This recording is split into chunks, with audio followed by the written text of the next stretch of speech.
ये आकाशवाणी का पटना केंद्र है। प्रस्तुत है रोहतास जिले की हलचल। रोहतास जिले की हलचल को प्रस्तुत कर रहे हैं हमारे संवाददाता चंदन कुमार। रोहतास जिले में इन दिनों खेत खलिहानों में काफी रौनक दिखाई दे रही है। रबी फसल का मौसम अपने अंतिम चरण में है और किसान पूरी मेहनत के साथ खेती में जुटे हुए हैं। इस समय गेहूं के फसल का आखिरी पटवन किया जा रहा है। खेतों में खड़ी लहलहाती गेहूं की फसल से पूरा इलाका हरी चादर से ढका हुआ नजर आ रहा है। इधर जिले के किसानों से धान खरीद की प्रक्रिया भी जारी है। सरकारी एजेंसियां किसानों से धान की खरीद कर सीएमआर जमा कर रही है। किसानों की सुविधा को ध्यान में रखते हुए धान खरीद की आखिरी तिथि 31 मार्च तक बढ़ा दी गई है। प्रशासन का कहना है कि इस निर्णय से अधिक किसानों को अपनी उपज बेचने का अवसर मिलेगा और निर्धारित लक्ष्य को भी पूरा करने में मदद मिलेगा। बीते दिनों जिले के तिलोथू प्रखंड स्थित प्रसिद्ध मां तुतला धाम मंदिर के पास भव्य तुतला धाम महोत्सव का आयोजन किया गया। पर्यटन विभाग और जिला प्रशासन की ओर से आयोजित इस महोत्सव में बड़ी संख्या में श्रद्धालु और पर्यटक शामिल हुए। महोत्सव के दौरान विभिन्न सांस्कृतिक कार्यक्रमों का आयोजन किया गया,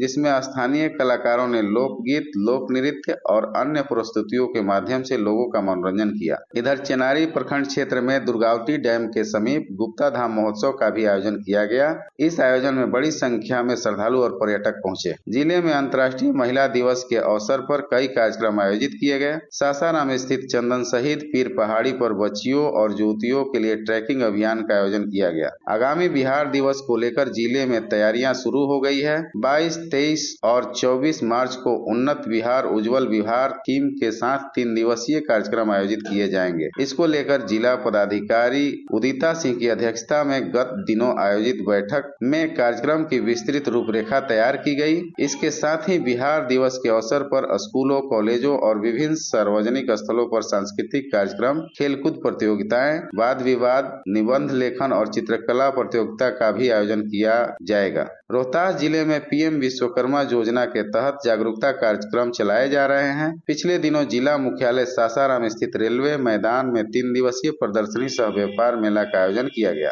इस मेले में विभिन्न क्षेत्र के कारीगरों द्वारा 76 स्टॉल लगाए गए, जिसमें हस्तशिल्प, लकड़ी उत्पाद, पारंपरिक औजार और अन्य वस्तुओं का प्रदर्शन किया गया। जिले में राजस्व से जुड़े मामलों के त्वरित निष्पादन को लेकर जिला पदाधिकारी उदिता सिंह ने वीडियो कॉन्फ्रेंसिंग के माध्यम से संबंधित अधिकारियों के साथ बैठक की। बैठक में समय सीमा के भीतर दाखिल खारिज और परिमार्जन के मामलों का निपटारा सुनिश्चित करने का निर्देश दिया गया। जिलाधिकारी ने कहा कि 75 दिनों से लंबित आपत्ति वाले म्यूटेशन और 35 दिनों से लंबित बिना आपत्ति वाले म्यूटेशन मामलों का 7 दिनों के भीतर निपटारा किया जाए। प्रशासन की सक्रियता के बाद कई लंबित मामलों का समाधान किया गया। इधर जिले में स्वास्थ्य विभाग द्वारा मिशन परिवार विकास पखवाड़ा के तहत विशेष अभियान चलाया जा रहा है। यह अभियान 20 मार्च तक चलेगा।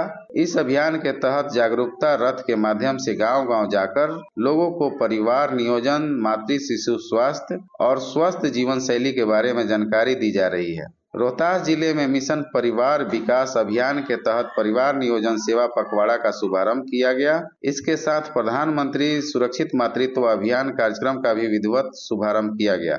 कार्यक्रम के दौरान स्वास्थ्य विभाग के अधिकारियों और कर्मियों की उपस्थिति में लोगों को परिवार नियोजन और मातृ स्वास्थ्य से संबंधित महत्वपूर्ण जानकारी दी गई। इस दौरान प्रधानमंत्री सुरक्षित मातृत्व अभियान के तहत 70 गर्भवती महिलाओं की स्वास्थ्य जांच की गई। जांच के दौरान डॉक्टरों और स्वास्थ्य कर्मियों ने गर्भवती महिलाओं को आवश्यक चिकित्सीय परामर्श दिया। साथ ही बेहतर स्वास्थ्य और सुरक्षित गर्भावस्था के लिए उन्हें आयरन और कैल्शियम की गोलियां भी प्रदान की गई। रोहतास जिले में होली का पर्व शांति और सौहार्दपूर्ण वातावरण में मनाया गया। लोगों ने एक दूसरे को अबीर गुलाल लगाकर होली की शुभकामनाएं दी और पारंपरिक गीत संगीत के साथ त्योहार का आनंद लिया। त्योहार को देखते हुए प्रशासन की ओर से शांति व्यवस्था बनाए रखने के लिए व्यापक इंतजाम रहे। कई चिन्हित जगहों पर पुलिस बल और मजिस्ट्रेट की भी तैनाती की गई थी। वहीं पवित्र रमजान का महीना भी चल रहा है। रमजान के दौरान मुस्लिम धर्मावलंबी रोजा रखकर इबादत कर रहे हैं। मस्जिदों और घरों में विशेष नमाज अदा की जा रही है। जिले में विभिन्न समुदायों के बीच आपसी भाईचारा और सौहार्द का वातावरण देखने को मिल रहा है। अभी आप सुन रहे थे रोहतास जिले की हलचल। रोहतास जिले की हलचल को पेश कर रहे थे हमारे संवाददाता चंदन कुमार।